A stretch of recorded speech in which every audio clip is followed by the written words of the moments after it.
Hello everyone, welcome to this fourth lecture in the NPTEL course on Riemannian geometry. So in the next three lectures I will do a quick review of some basic concepts and definitions that we need from smooth manifolds. I am sure all of you, one of the prereqs for this course was that you should have taken a course on smooth manifolds, so I am sure you are all sort of experts on this. But it's a good idea to still do a quick review, and that also helps us sort of set down the notations that we are going to use. Okay, so all right, so let M be a connected. Let me first remind you of the definition of what a smooth manifold is. So let M be a connected Hausdorff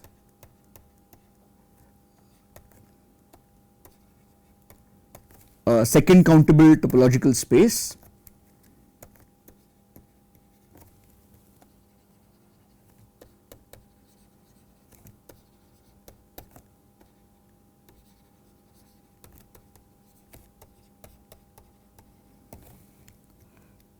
Okay, so here is a sort of sequence of definitions.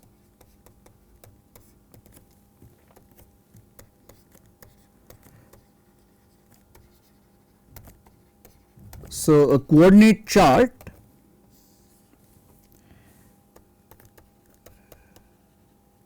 is a pair u comma phi where u is an open subset of M and phi maps u to some open subset of Rn, and we want this to be a homeomorphism.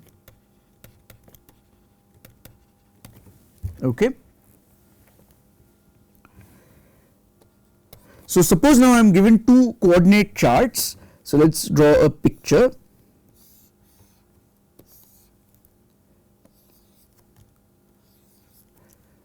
Let us say u with this map phi to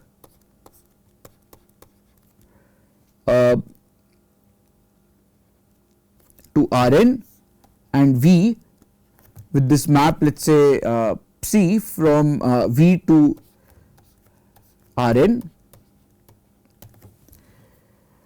then I call them compatible. So the charts u phi and v psi are called compatible.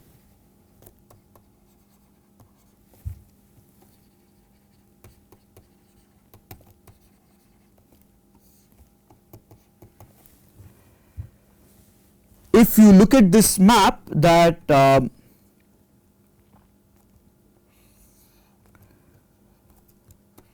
which is phi inverse then composed with psi, so psi composed with phi inverse, so this now maps from phi of u intersected with v to psi of u intersected with v. So both these are now open subsets inside Rn. So for open subsets inside Rn you can talk about smooth maps. So this is in fact a diffeo, a smooth diffeomorphism.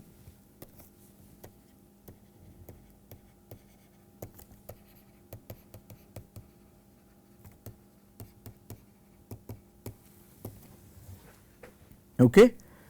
So all my manifolds are going to be smooth. We are not going to worry about CK manifolds and so on. A lot of the theory in Riemannian manifolds can be extended to at least C2 Riemannian manifolds, but let us not worry about that. So let us always assume that all our manifolds are smooth, right. So these two charts are compatible if this is a smooth diffeomorphism. Then a smooth structure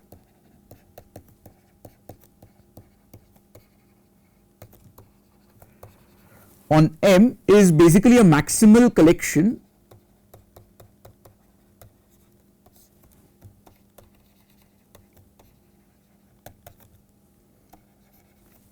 of compatible, so maximal collection let us denote it by A bar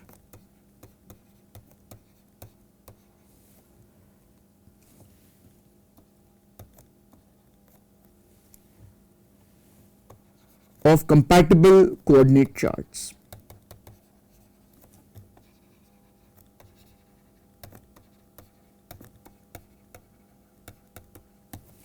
Okay. And another sort of nomenclature, an atlas on M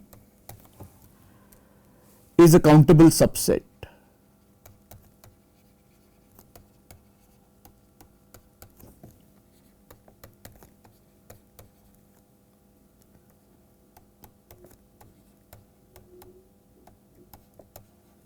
Okay, such that M is covered by all of these. Okay.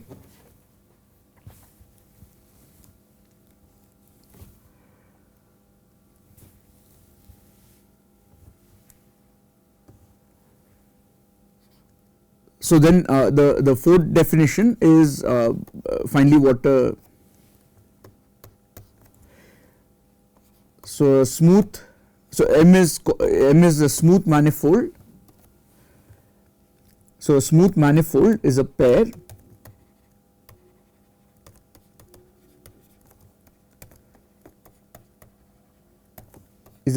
M with this sort of maximal collection of compatible coordinate charts, and this n here is called the dimension of M, right.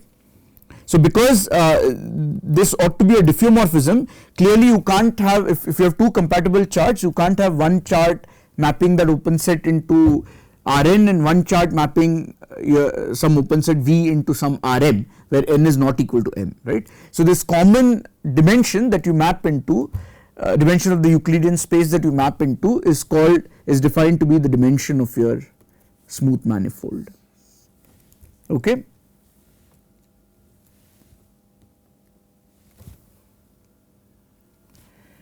Alright, so whenever you define a new class of objects in math, you also need to define what are essentially functions between these objects in this class that you have defined. So so the relevant thing here is the notion of a smooth map. So let M be a smooth, so let M and N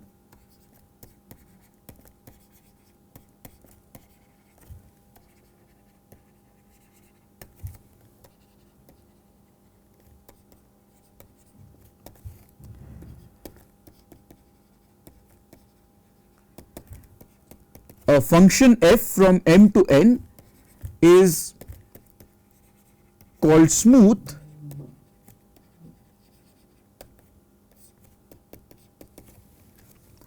if firstly I need f to be continuous, and secondly for all charts u and phi in A and v and psi in B. So let me, maybe it's easiest to draw a picture.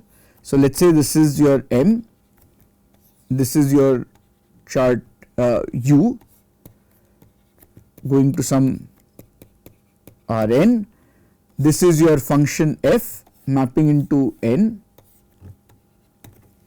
and this is your open set V, which further gets mapped via psi to some Rm. Okay. So then the idea is that I want to look at the I want to look at this composition. So let me maybe draw it in a different color. I want to look at this, sorry.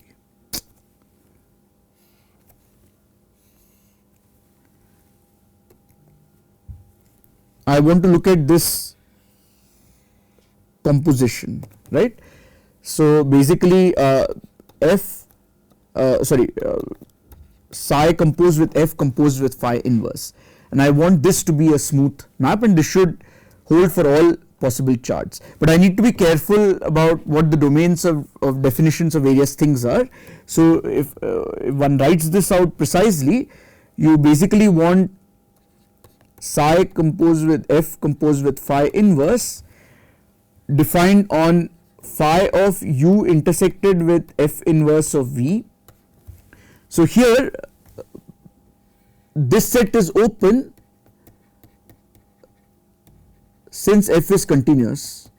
So that is why I needed the continuity of f to be the first point in the definition.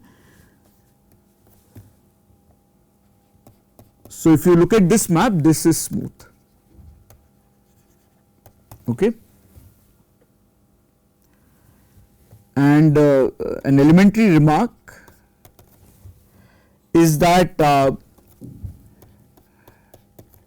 it suffices to check this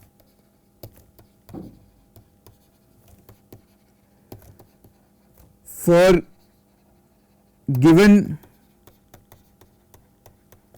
atlases A contained in A bar and B contained in B bar, because of the compatibility condition that is built into the definition of being a smooth manifold. It's actually enough to not check this for, one doesn't need to check this for all charts, it's enough to actually check this for charts in a given atlas.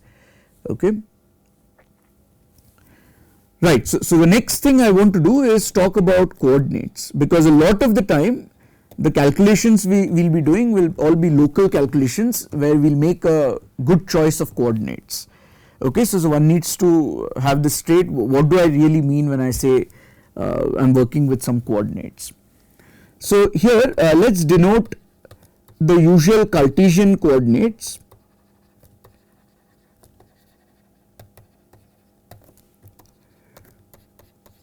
in Rn by u1 up to un. Okay. So then for any coordinate chart,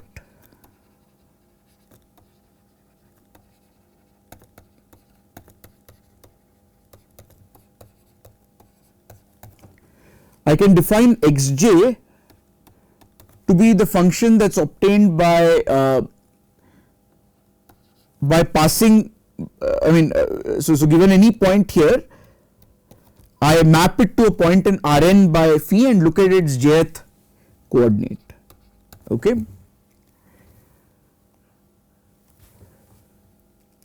So then these functions xj's are called coordinate functions.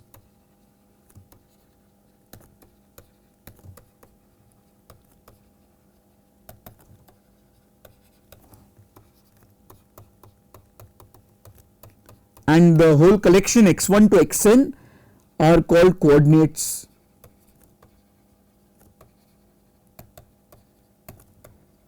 on u, okay, with respect to the open chart u comma phi. We say that these are centered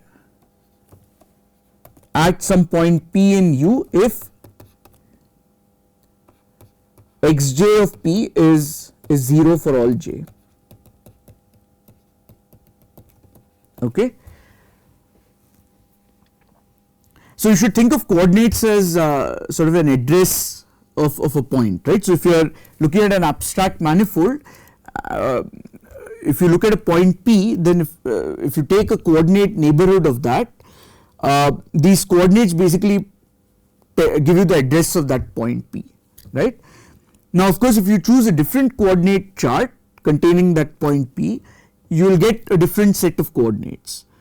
So in other words, fixing a coordinate chart, you should think of this as the address of your point in a certain language. If you choose a different coordinate chart, you would have a different language. It's to describe the same point, to give the address of the same point, and then to go back and forth you need a dictionary, which is basically this this change of coordinate map. So to go back and forth between between the two coordinate systems, you need this change of coordinate map. So this map C composed with phi inverse is sometimes called the change of coordinates map. Okay. All right. So let me maybe give you a few examples.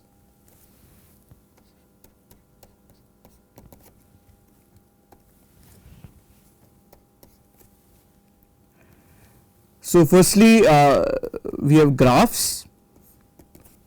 So this is the simplest example of a manifold. So you take any open subset of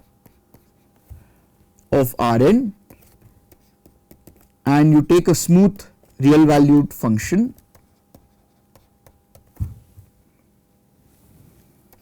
then define the graph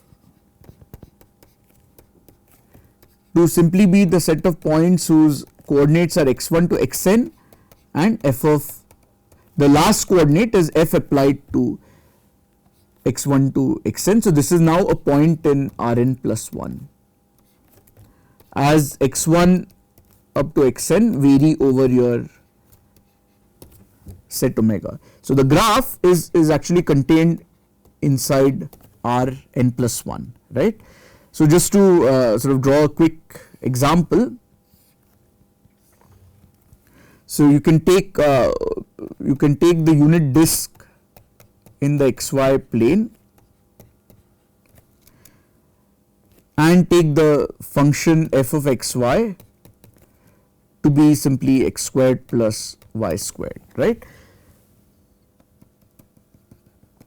So the graph of this function would basically be this paraboloid.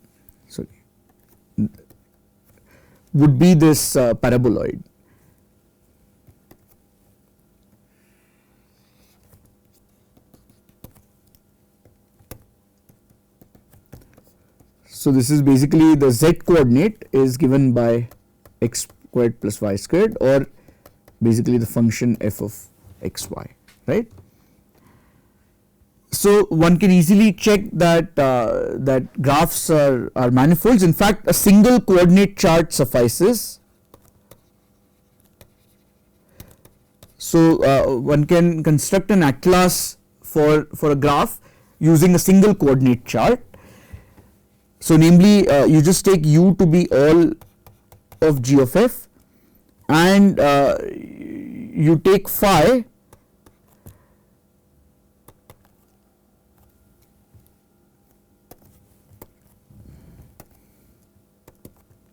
from u to omega sitting inside Rn to simply be the projection to the first n coordinates.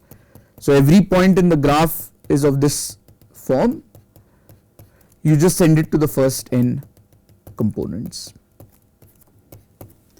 and then just throw in all possible charts that are compatible to this to construct a maximal chart.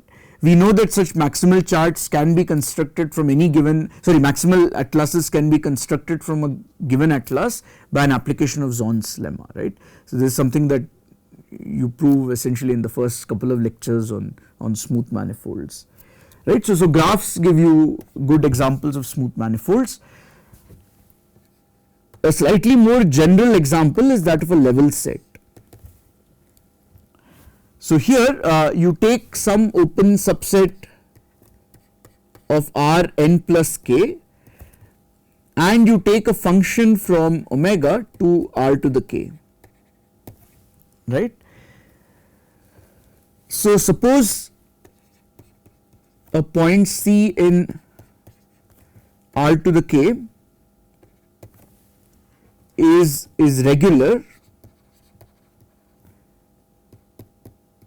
What does that mean? That means that if you take any p in the pre-image, then the derivative map of f at that p is of full rank. That is what is meant by C being a regular value of my function. So in this case the full rank would just mean that the rank of the derivative is basically k. Okay. Then our implicit function theorem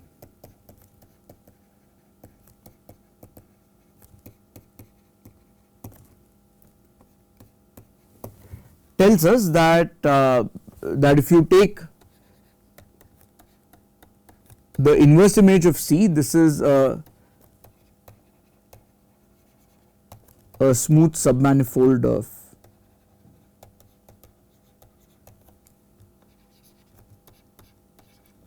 R n plus k, and moreover the dimension of M is precisely n, right.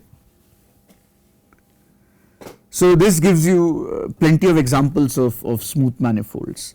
One such concrete example is that of the n dimensional spheres sitting inside Rn plus 1. So by definition this is just the set of points x1 up to xn plus 1, so that the sum of squares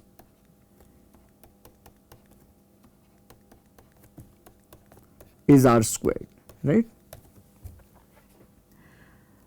So you can think of this as the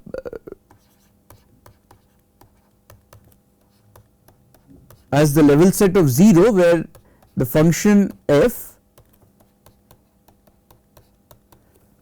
is just R squared minus the sum of squares of the coordinates, right.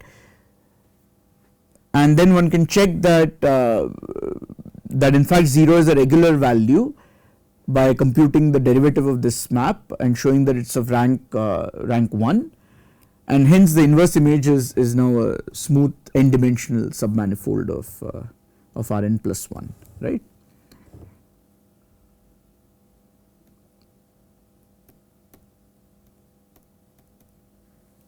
Okay.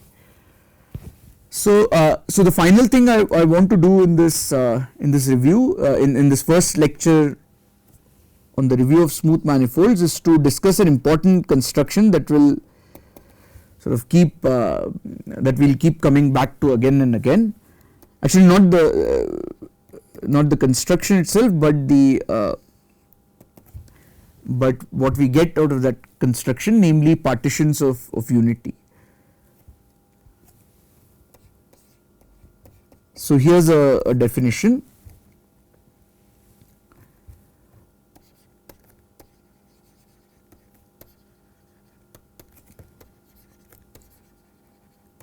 So a collection of functions which I will denote by rho alpha.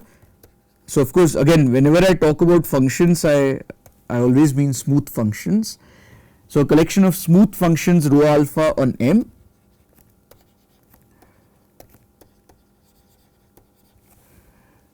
this is called a partition of unity,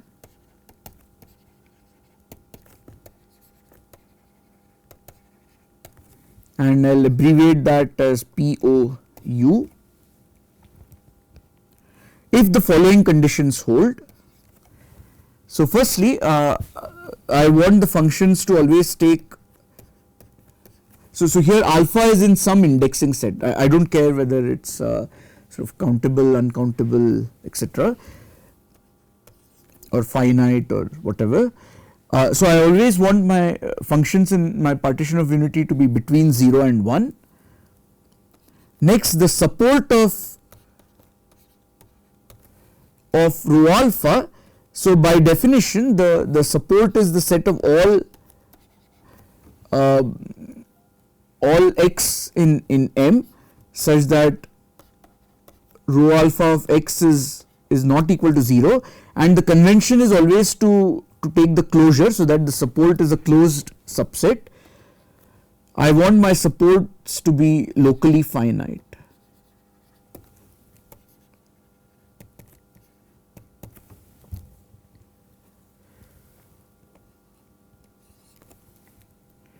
Okay, so in particular, if you evaluate rho alpha at any point x, only a finitely many of them would be non-zero. So then the last condition, which is where it gets its name, that it is a partition of unity, partition of 1, that for all x in M, the summation of all your functions at that point is identically 1. Now, because the supports are locally finite, as I said, only a finitely many of them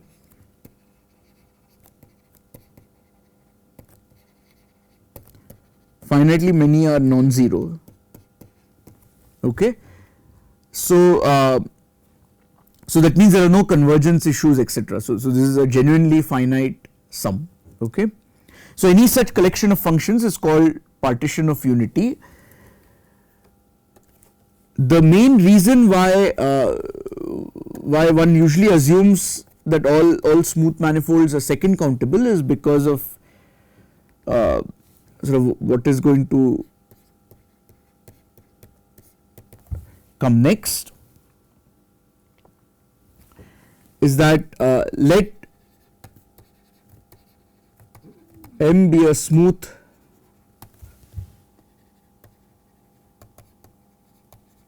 manifold and let U alpha be some open cover.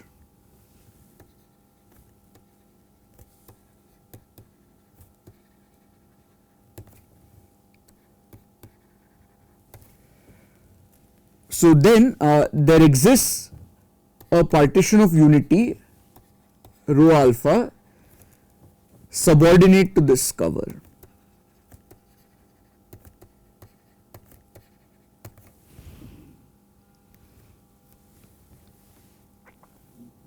Subordinate to the cover U alpha. Okay. What does being subordinate to the cover mean? That just means that the support of rho alpha is contained inside U alpha. Okay. So, one remark is that the support of my rho alpha may not be compact.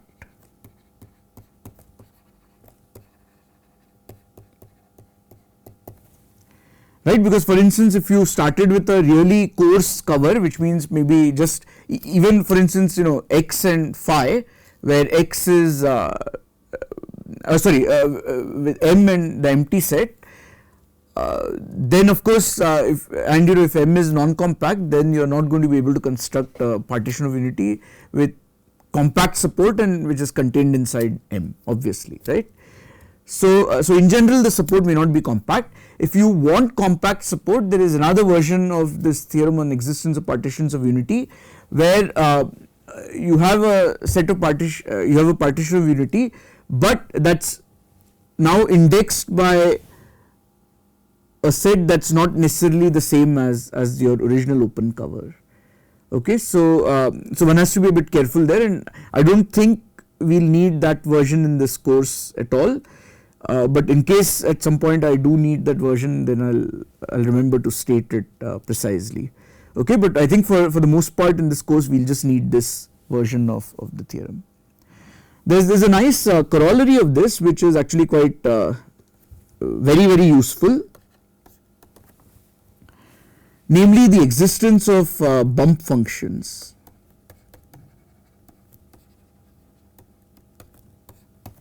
Okay. So, this says the following: for any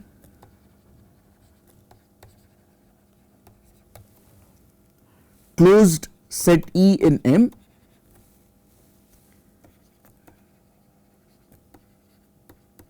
and any open set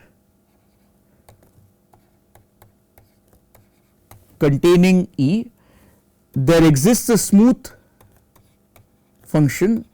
So, by the way, this is going to be our notation for smooth functions.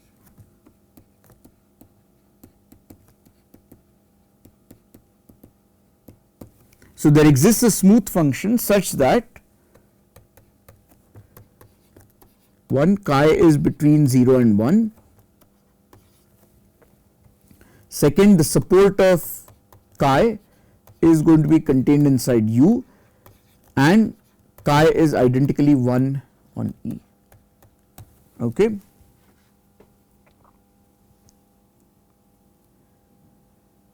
All right. So, it's a simple exercise to prove the corollary from the from the proposition, you basically just take the open sets U and the complement of E in M, and use the partition of unity subordinate to that cover.